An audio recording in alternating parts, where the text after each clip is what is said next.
حضرت بایزید بسطامی رحمۃ اللہ علیہ کا قصہ ہے کہ ان کو کسی نے وفات کے بعد خواب میں دیکھا تو پوچھا کہ آپ کے ساتھ کیا معاملہ ہوا؟ فرمایا مجھ سے سوال ہوا تھا کہ ہمارے واسطے کیا لائے ہو؟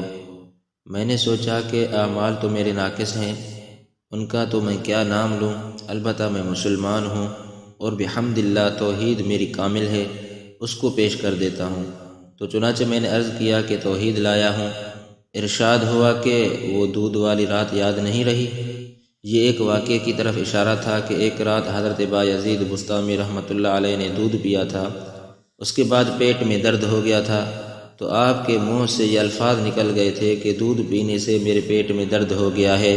تو اس پر مواخذہ اور پکڑ ہوا کہ تم نے درد کو دودھ کی طرف منسوب کیا، کیا یہی تمہاری توحید تھی جس کو تم ہمارے واسطے لائے ہو کہ دودھ کی طرف درد کی نسبت کرتے ہو؟ حضرت بایزید بسطامی رحمۃ اللہ علیہ یہ سن کر گھبرا گئے اور عرض کیا کہ یا الہی میرے پاس تو کچھ بھی نہیں ہے۔ تو ارشاد ہوا کہ اب تم راہ پر آ گئے ہو، اب تم جاؤ، تم کو ہم ایسے عمل سے بخش دیتے ہیں جس پر تمہارا گمان بھی نہیں تھا کہ اس سے تمہاری بخشش بھی ہو جائے گی۔